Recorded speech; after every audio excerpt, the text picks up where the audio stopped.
Good afternoon, ladies and gentlemen. I am Professor Sipho Seepe, Deputy Vice Chancellor, Institutional Support at the University of Zululand. I've been asked to facilitate today's exclusive installment of the Press Club South Africa podcast. You are all welcome. In less than a month, 26 days to be exact, the ANC members will meet to reflect on how the party leadership has fared in the last 5 years in carrying out the mandate and the aspirations of the people of this country and of its members. Of relevance will be whether the outgoing leadership has remained faithful to the mandate that it was given, and especially towards the implementation of the resolutions of 2017. To help us unpack this, we're joined by Dr. Nkosazana Dlamini-Zuma, Minister of Cooperative Governance and Traditional Affairs, and a member of the ANC's National Executive Committee and also its National Working Committee. Minister, good afternoon, and you are welcome. Good afternoon, Prof, and good afternoon to all those who are listening. I thought we should start at the beginning. Just what drew you into political activism at an early age?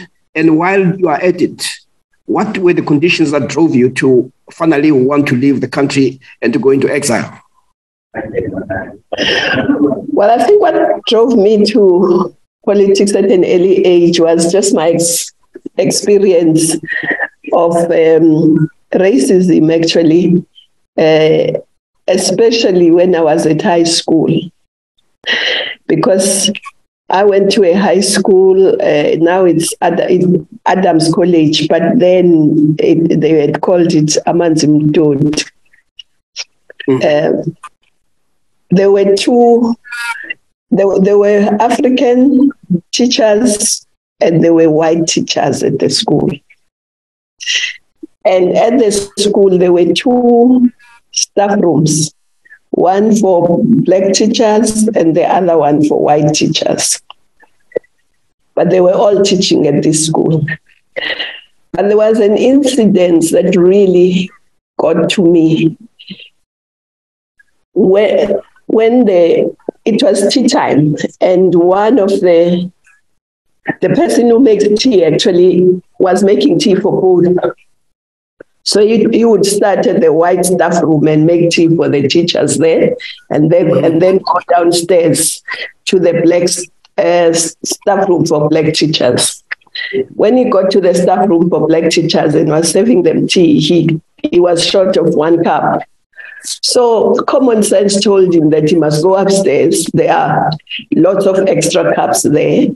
So he went upstairs, took an extra cup, came down. As he was coming down, a white teacher followed him.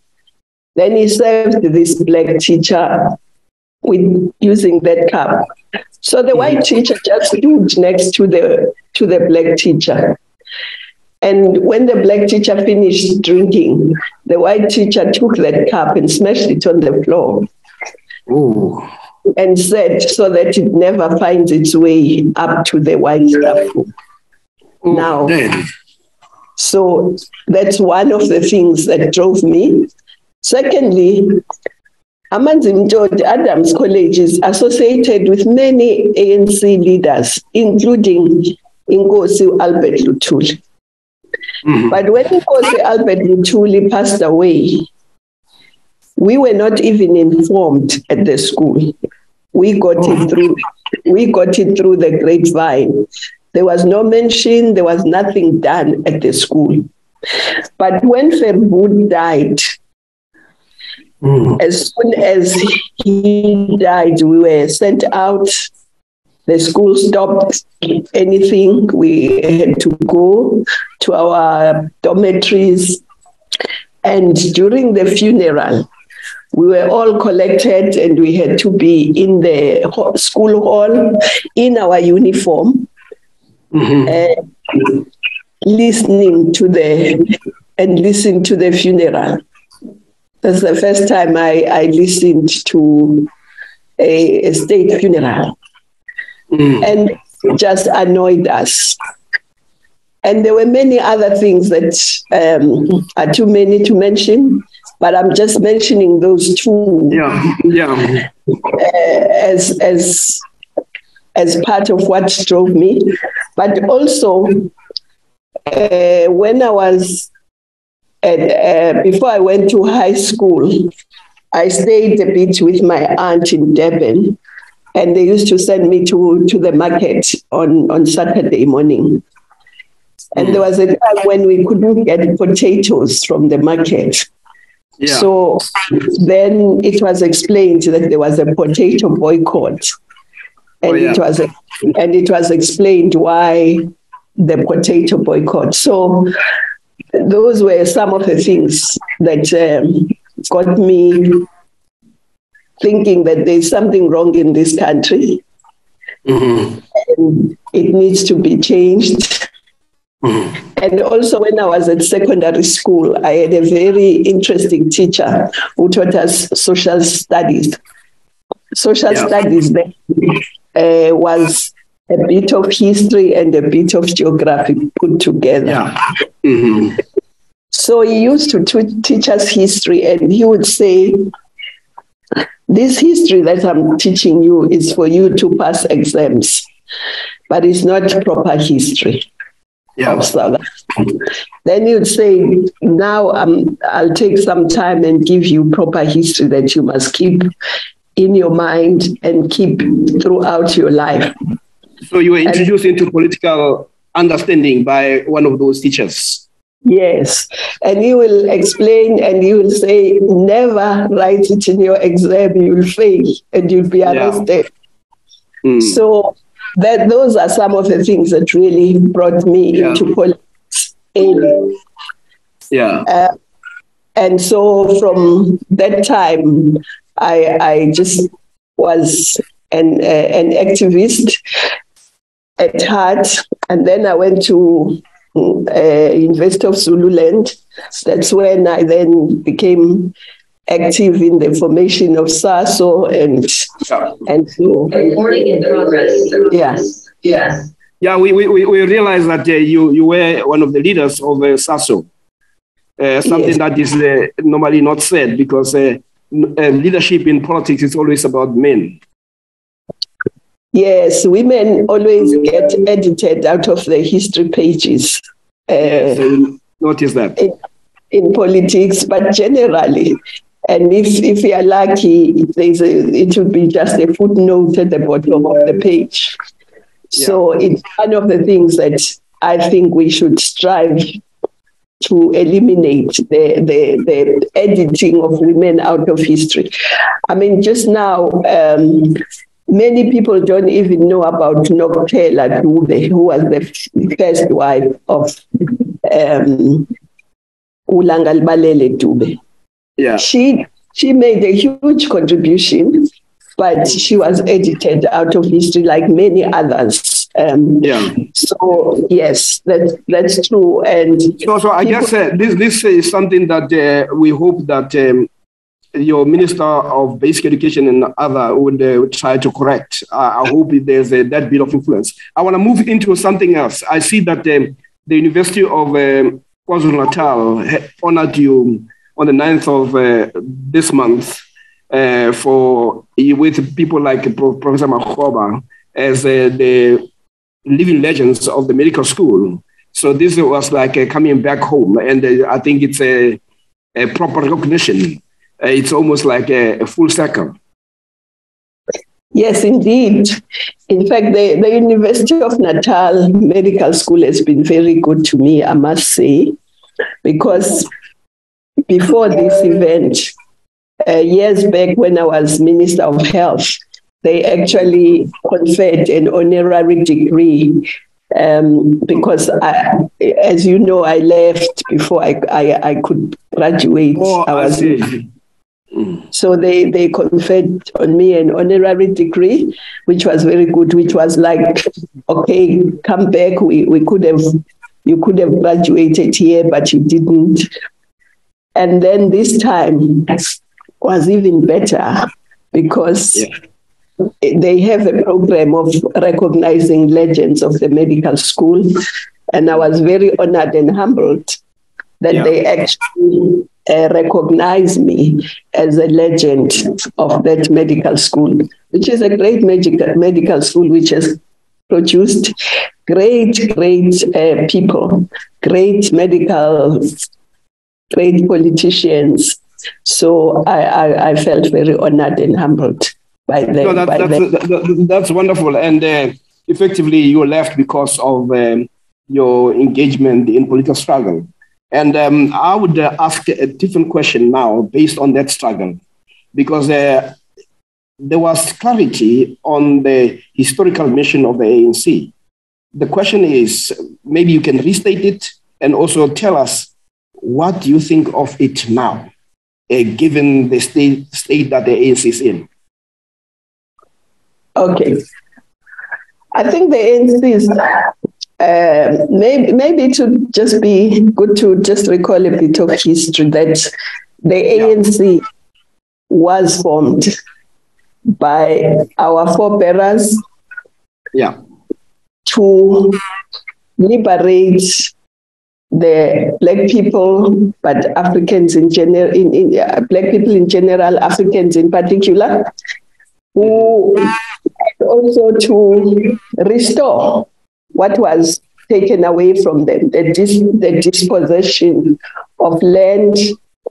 If you look at the Freedom Charter, for instance, it talks about restoring the wealth of this country to all the people.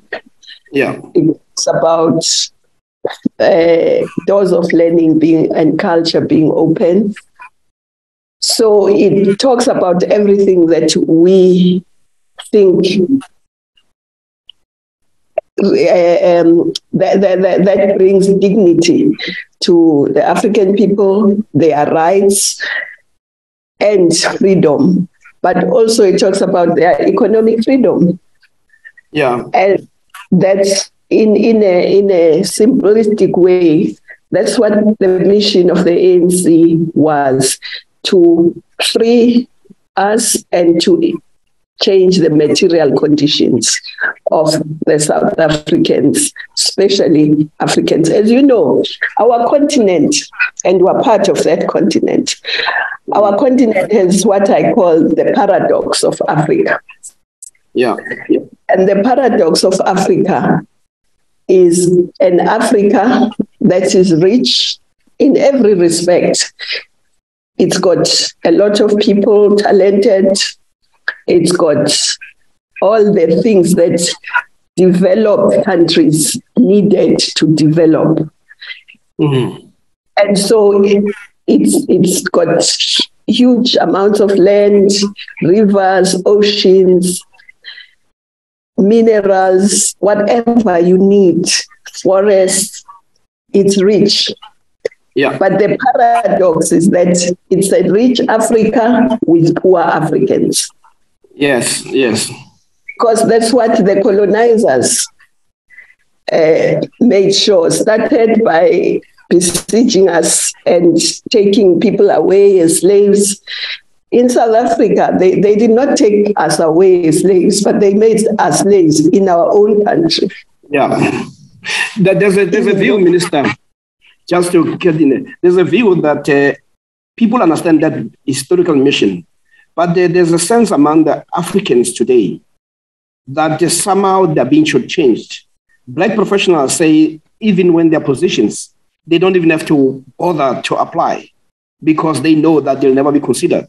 They've seen Black people being driven, or as they see it, being driven out of, for instance, the SOEs. How does the ANC respond to that? Because optics do matter. And it's a lived reality of Black professionals. Yes, you are right. Optics do matter, but reality matters even more. And that's the reality that people are facing. If you look at the SOEs, according to the Freedom Charter and our policies, the SOEs were supposed to really be a big contributory factor to economic freedom. So also before 94, were training people, they were producing skills. Yeah. And I remember the earlier debates about, for instance, ESCOM, whether it should be privatized or not. And it was clear that we can't privatize ESCOM. People don't have electricity, and you can't leave them to the markets. The government needs to make sure that people do have access to electricity. ESCOM was a big training place, and Transnet the same, and so on. But of course, now the things have changed. But we think that we should go back to basics and restore those SOEs. Yeah, I think that's the understanding that most people and Black people also raise. But they see, however, that the pronouncement coming from government are very different from pronouncement that coming from the ANC.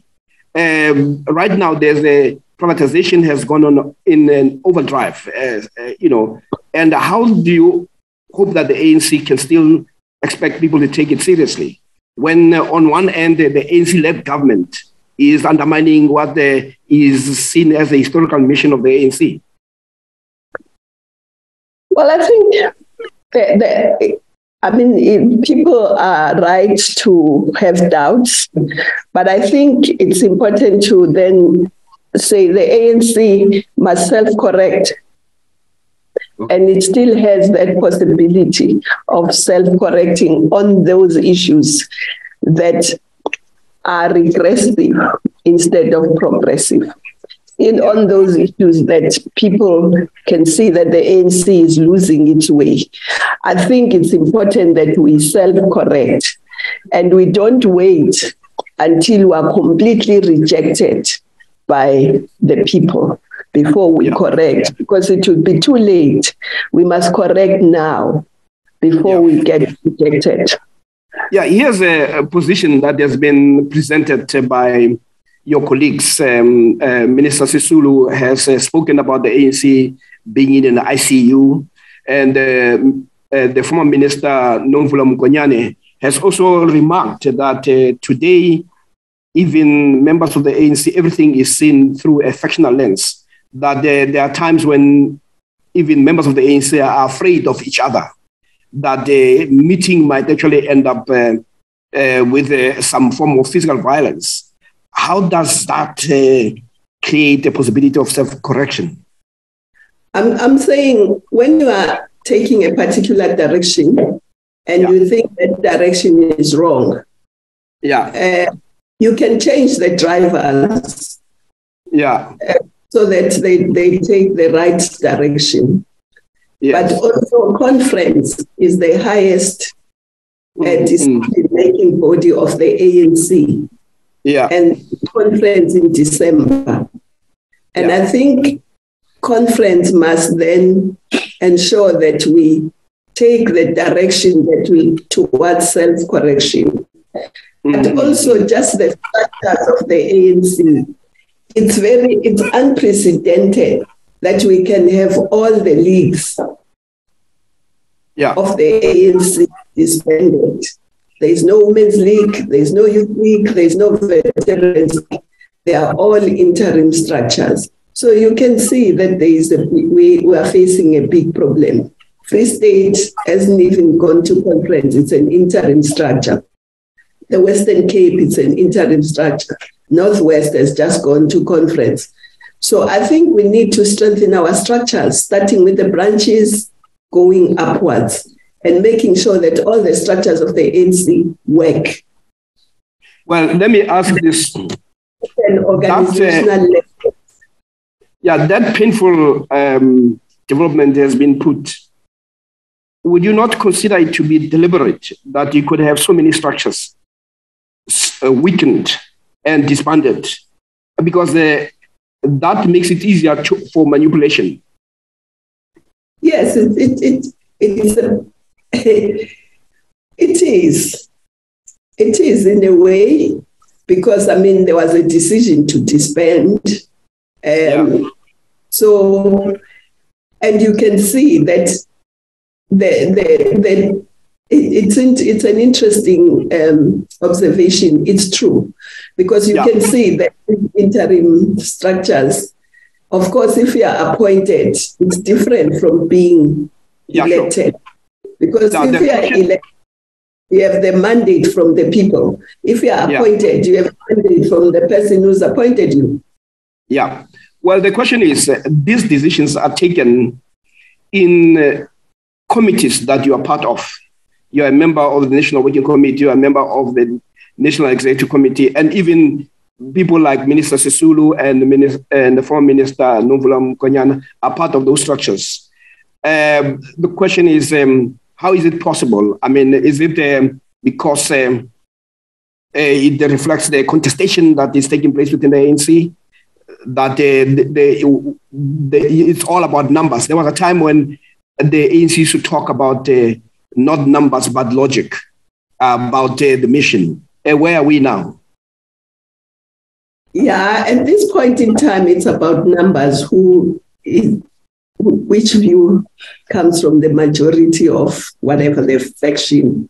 It's about numbers. Well, there was one comrade who was talking about the arrogance of numbers in one of the clips I saw. Because, yes, there is an arrogance of numbers. If you are not in the majority, you see, normally you would listen to views. And if a view makes logic to you, you accept it, irrespective of who is advancing that view. But we don't see a lot of that these days. Yeah. Let me put it sharply. I mean, thanks for that response.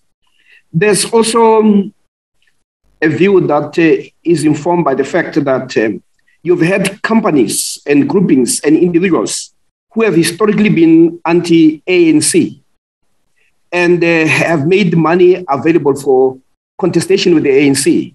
Now you have a head office that cannot pay its members, employees.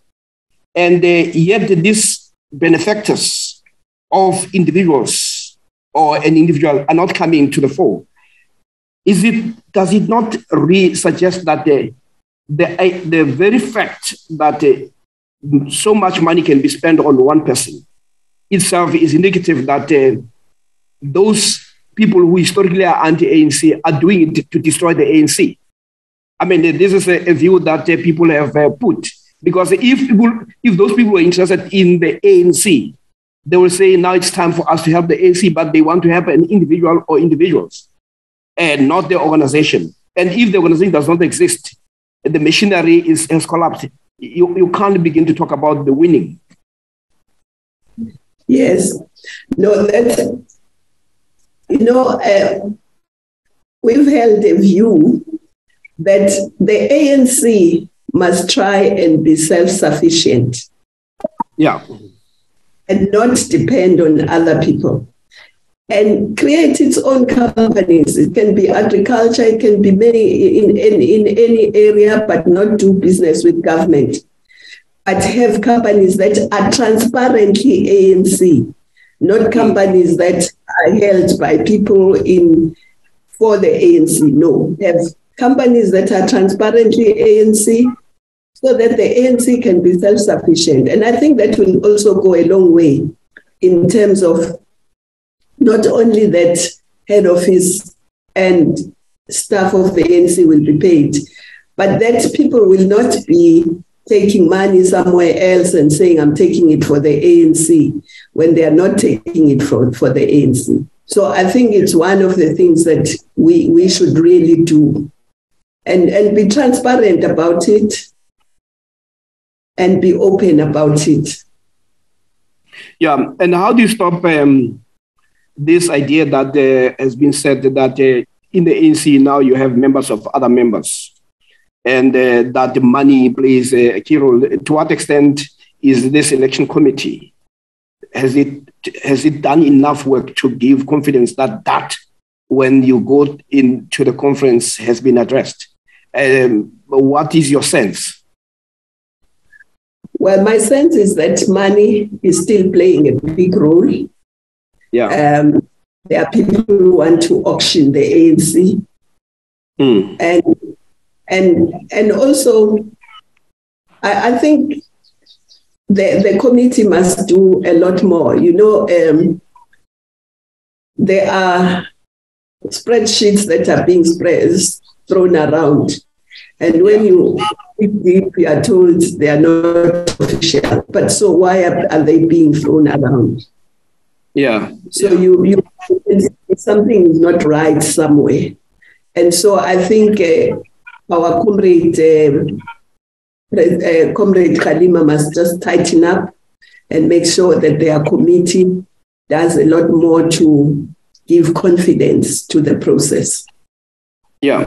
Now you have also the challenge that comes with the incumbency, the corruption that comes into it, when there's the state apparatus are used to deal with comrades. And the ANC has come up with this notion of step aside.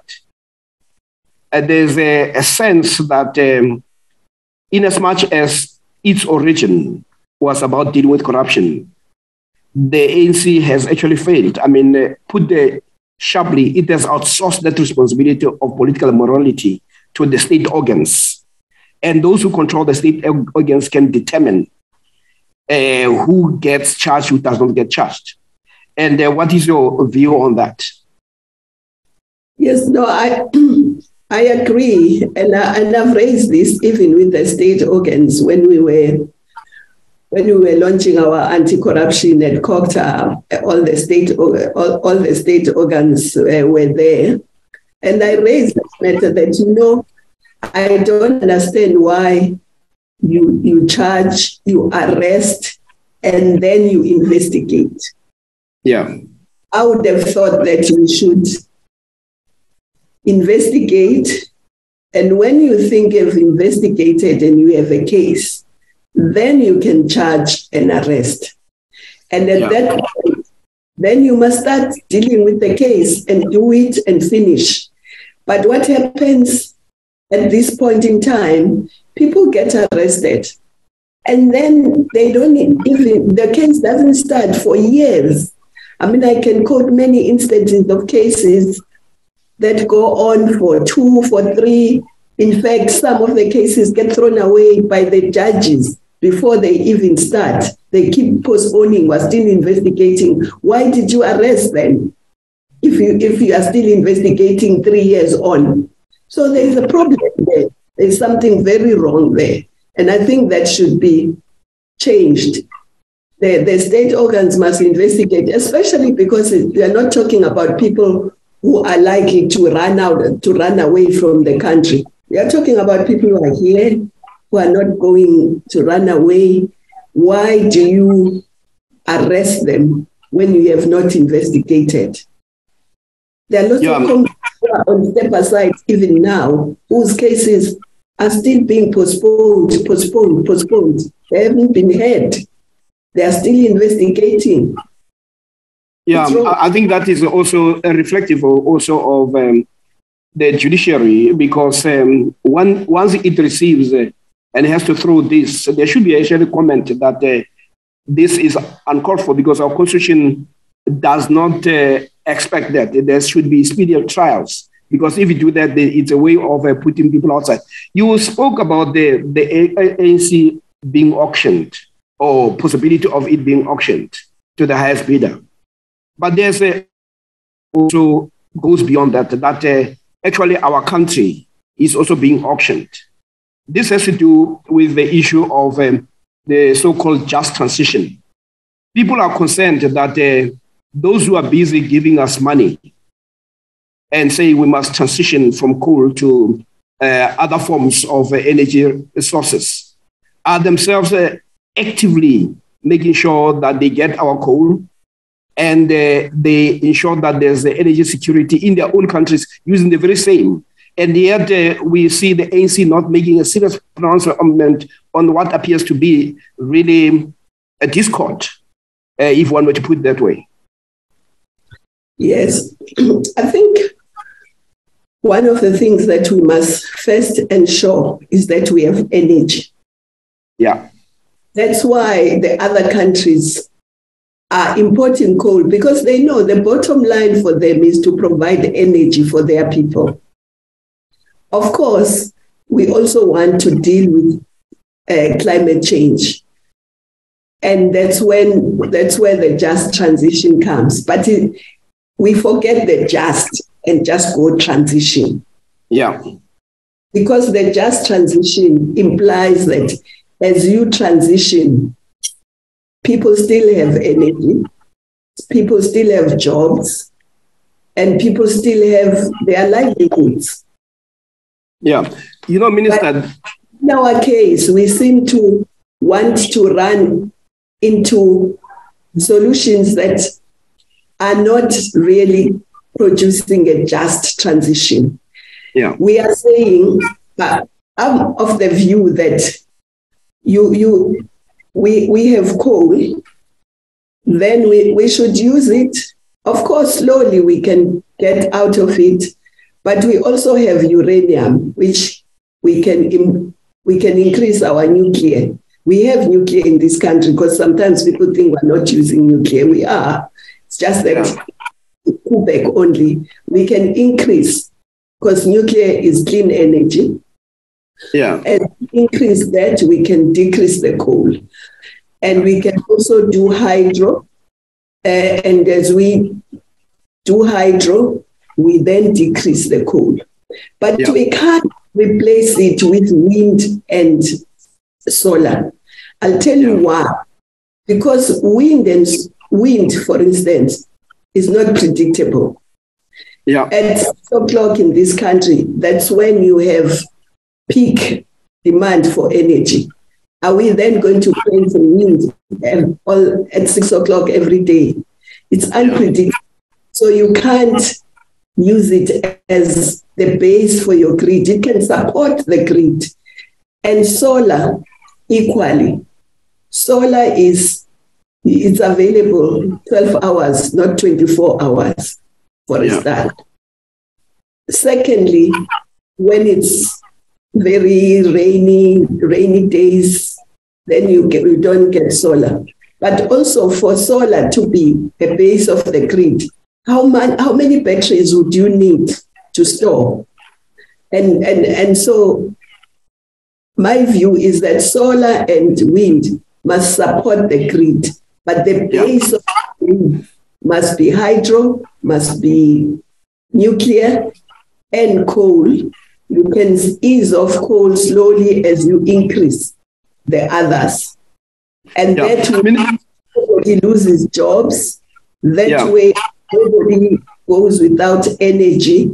And therefore, you can say it's a just transition. Yeah. Well, let's just follow that line of thought. This is a case where the ANC is being auctioned, the country is being auctioned, but the most worrisome is that the future is also being auctioned. Because when you listen to the language that is used by government, it's all about loans. These are not freebies.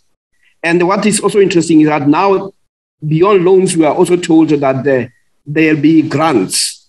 So we are being told by the president of this country that our future will be dependent on grants. I mean, I cannot imagine anything more irresponsible to tell people that we're entering this, but we realize that there'll be loans, but we hope that there'll be philanthropists. How do you put a country on the basis of do-gooders? You hope that people will be so nice. What happened to the notion of self-reliance? Yes, no, I don't think we should necessarily rely on charity. Yes, do-gooders, if they are there, it's fine. But I think every country must say, what do I have? What's my comparative advantage and how do I use that?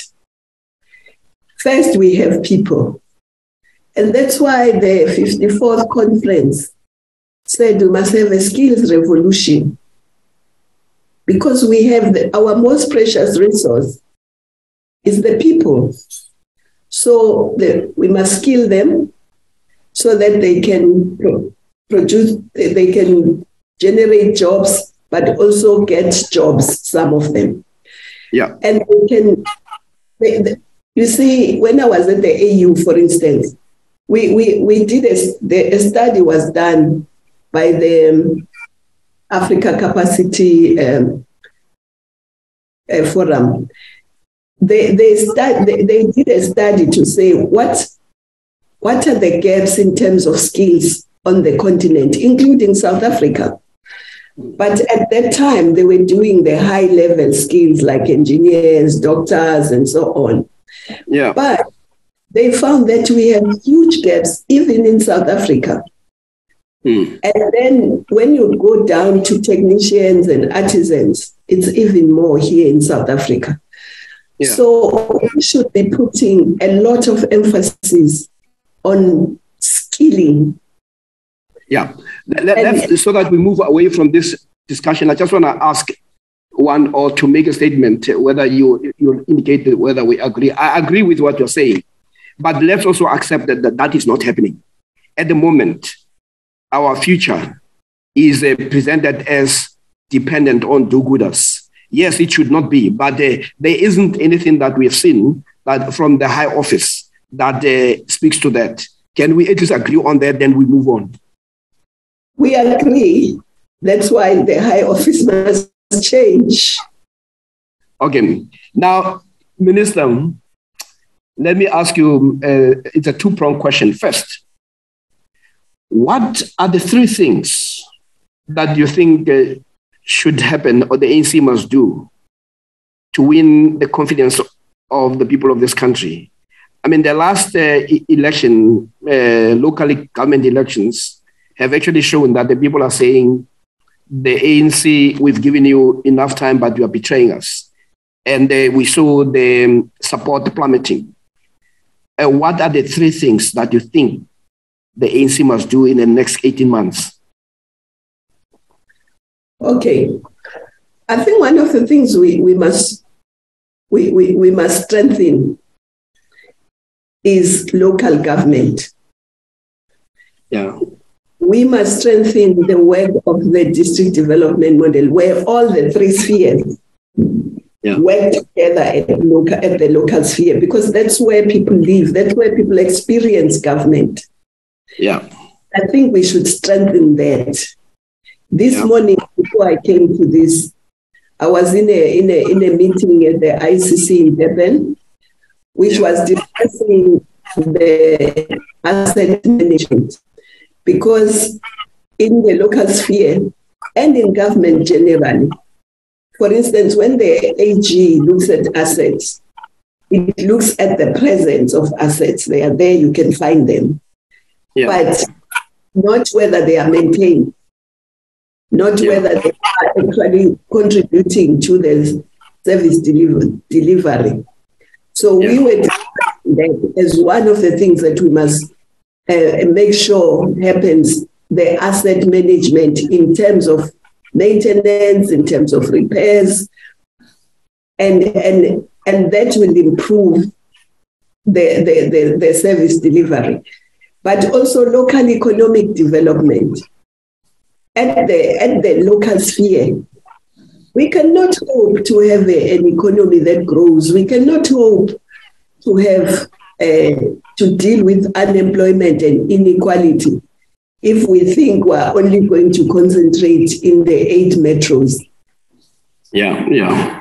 And maybe a little bit in the big cities.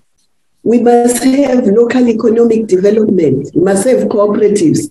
We must also transform the financial sector. You know, if you take a country like Germany, China, or any of those countries, you'll find that besides the commercial banks that are there, they have local banks, they have cooperative banks, some of them even have municipal banks, because the finance sector is at the commanding heights of the economy. Sure. And you can't think you are going to be able to develop and grow your economy when that sector, people cannot have access to finance. They have a good idea, but they can't get finance for it. So those are some of the things that we must do. Local economic development, agriculture. Agriculture is very important, not only to grow, but to process. Yeah. And also, even if we were to change the way we look at mining, instead of mining and sending things raw outside, why can't we beneficiate things here? If you send raw, we are sending jobs, high-level jobs. If we send things raw, we are sending out revenue, because by the time that product comes back as a finished goods, it's 10 times or even more expensive. So we can change the way we do things even now. Yeah. And your challenge, Minister, your challenge is... I was just improve local government. It will also give confidence to people who want to invest, because if local government works, then we'll have confidence in that they can invest in those areas. But we must also be bold and do things. We must build a new city. We're 28 years into government. There is no new city that this democratic government has built. And so we must build a new city. We have we have already, as government, gazetted a region for development, which consists of OR Tambo District, Alfred Nzo, Wala, and Ugu. Fortunately, that has now happened. It has been gazetted as a region for development. Yeah, and Minister, let me just pitch in there. That I think most people will agree.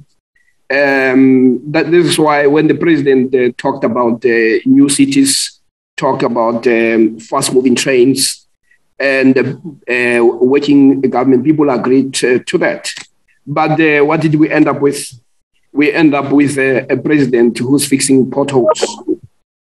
And that does not, this is what people are saying, that is this, I mean, I was listening to the former leader of the Democratic Alliance, simply putting it very clear, reminding us that this person who is so excited about fixing a pothole, and you have onlookers who are members of the ANC, and they're all excited about fixing of the pothole. So what happened to the new city, the smart city, the bullet trains? So the issue is you don't have time between now and the next election to restore that level of hope. But let me shift, because we agree, and most people will agree with you that that's what should happen.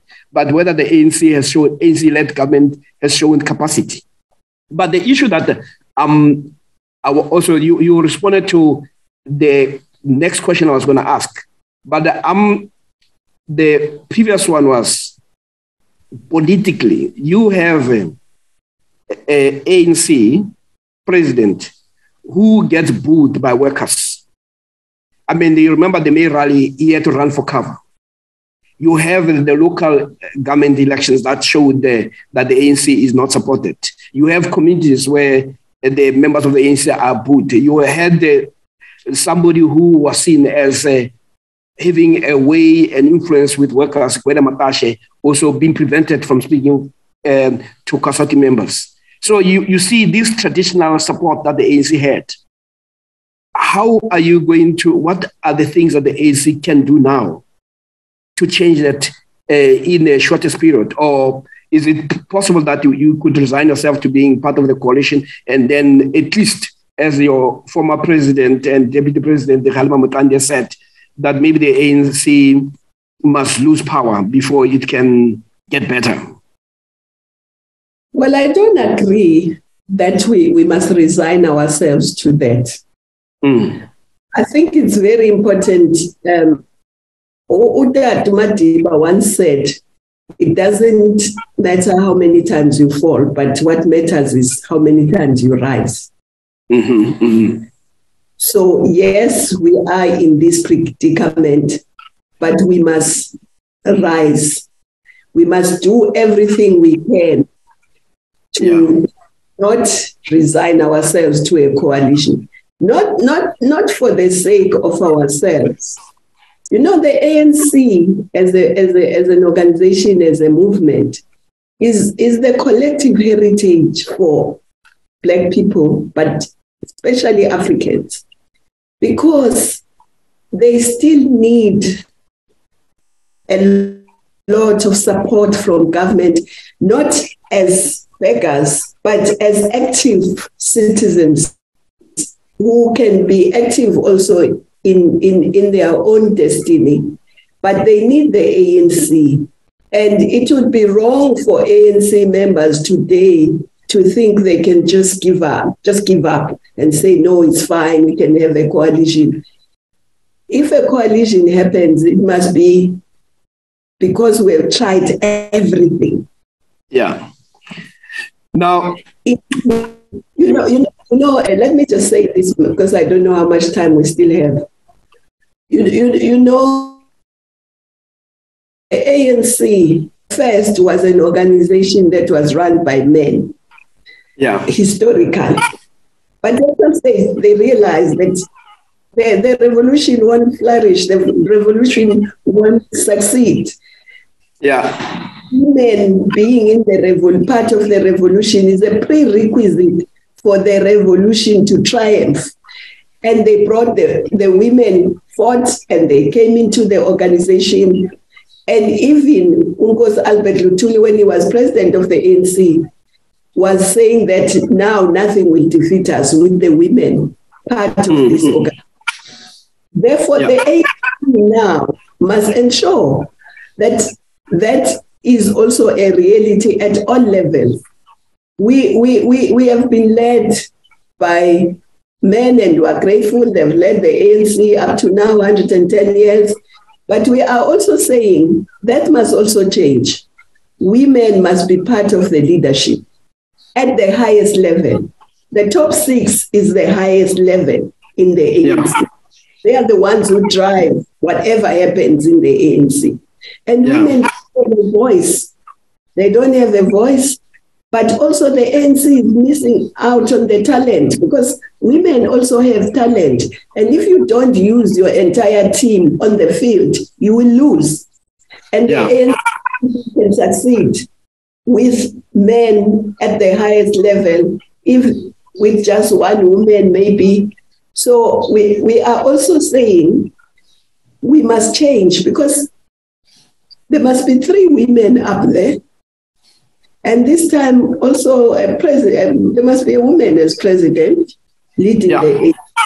You actually, let me interrupt you there. You are bringing me to the question I wanted to ask, but I wanted you to actually bring it.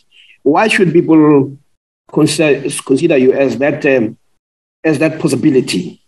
What is it in you or in your experience or in your expertise and insight that you could say, if you count on me, whether it happens or not, but these are the things that as a leader I'll be able to do? Well, one, the ANC has invested a lot in me. And I think it's important for me to plow back what it has invested. I joined the ANC as a student. And the ANC took me through all the structures of the ANC. And I was co-opted. The first time I joined the NEC, I wasn't elected. I was co-opted to the NEC in 1993. And I then went to Parliament. The ANC invested in me. And I don't take that investment for granted. And I think we must utilize that investment, that experience that I've gained as an activist, as a member of the different structures. I've grown in the ranks of the ANC, of the student movement, and in government. I started as Minister of Health. Yeah. And when I got to the Department of Health, there were many departments of health. The first thing, we had to establish one Department of Health. And now there's one Department of Health that was established then. We also had to look at access to health services. At that time, if you recall, a decision was taken that there must be free healthcare for children under 6 and pregnant women. But there were no health facilities to make that possible. So we had to build health facilities. We built a huge number of health facilities. And let me tell you how we did it fast and cheap. We said, well, we must build 3 types of clinics: a small clinic, a medium-sized clinic, and a health center. And we had specifications for those.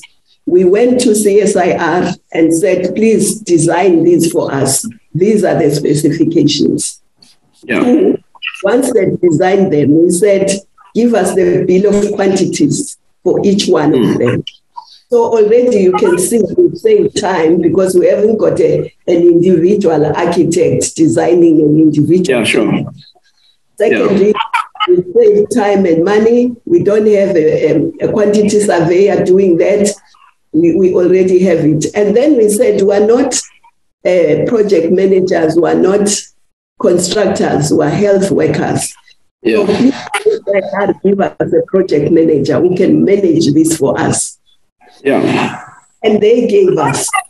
So that's why we were able, in a short space of time, for a smaller amount of money, we were able to build those facilities. Yeah, Minister, as we come to a close, what you are painted now is the idea of it is possible, that which people think it's impossible. And of course, we know that you also served as a chair of African Union, as the first woman in that, and there's a lot of that can be said.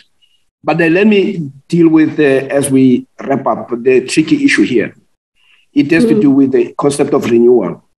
It has to do with the concept of accountability and transparency.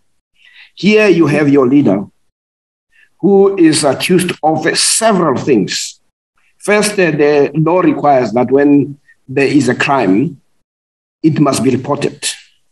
And we hear a lot of stories. There's an issue of money that is put in mattresses, not in the bank. There's an issue that says people were kidnapped, people were tortured, people were bribed. Those are issues that are very criminal. The people are asking this integrity committee or commission, but also the NPA that has been quick also to arrest people on misdemeanors. We know somebody like Kalinas who was arrested on the basis of failing to comply with the COVID regulations.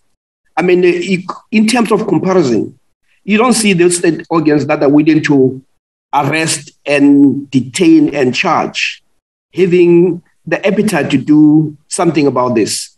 And here the ANC can talk about renewal, but the people are looking at that. You have the matter being put, the president who's now being investigated by a number of agencies, including Parliament.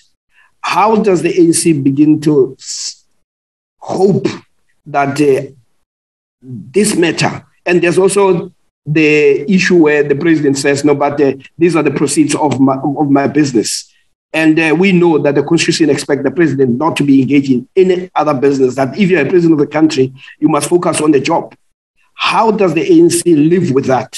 And yet you have people being charged on issues that are called, that are frivolous. Yes. I think it goes back to what we were saying about the the state organs and the judiciary, how they deal with cases, and how in certain instances they arrest before they investigate, and in others they say, no, we're still investigating. But now the matter is in Parliament. There is a committee chaired by the former Chief Justice, Justice Sandile Ngobo.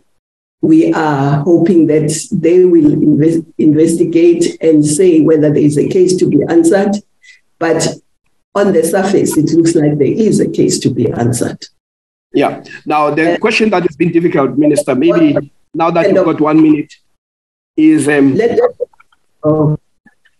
was going to say that the ANC cannot survive this if we don't deal with it properly. That's that's good. And then about it. And then the issue is,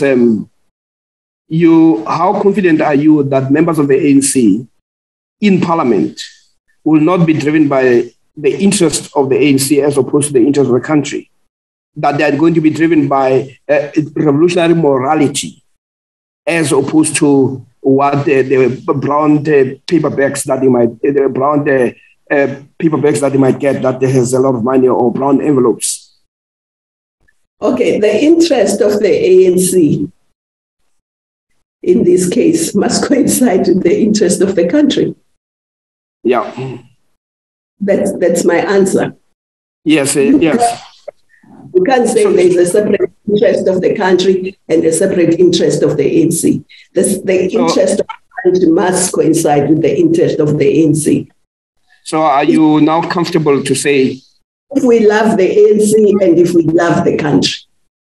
And so the conscience of members of the ANC would also be guided by the interest of the country. That's what you are saying. Because I heard somebody saying something similar, but they're voting differently with what people consider to be not in the interest of the country. Well, I think the ANC was formed and established, and its historic mission was to ensure that the interest of the people comes first. We have said in this government, Batupile. What does Batupile mean in this case? Yeah. So the interest of the country must come first and must coincide with the interest of the ANC. I don't think they are mutually exclusive in this particular instance. Yeah, Minister Nkosazana Dlamini-Zuma, thank you very much for such a rich engagement and insight. And let's hope that as you go towards, at least between now and the conference, there'll be a lot of activism, there'll be a lot of engagement and ideas to guide not only members of the ANC, but to also give hope a chance. At the moment, the people are saying, we are disappointed in your movement. Well, we'll try and rekindle trust in the ANC. Yeah. Because the ANC is the people's movement. And let's hope it remains a people's movement. And I think we have covered all the issues that I wanted us to cover. And also, again, thank you for having served this country and also for having served your organization, and also giving hope to the young children and young girls, and continued pushing for the idea of representation of women, and let the ANC deal with this issue of patriarchy, because it's one thing that stands against women in the ANC from ascending into a powerful position. Thank you very much, Minister, for being so kind with your time. Thank you very much, Prof. Thank you for giving up your time as well. Thank you. You're welcome.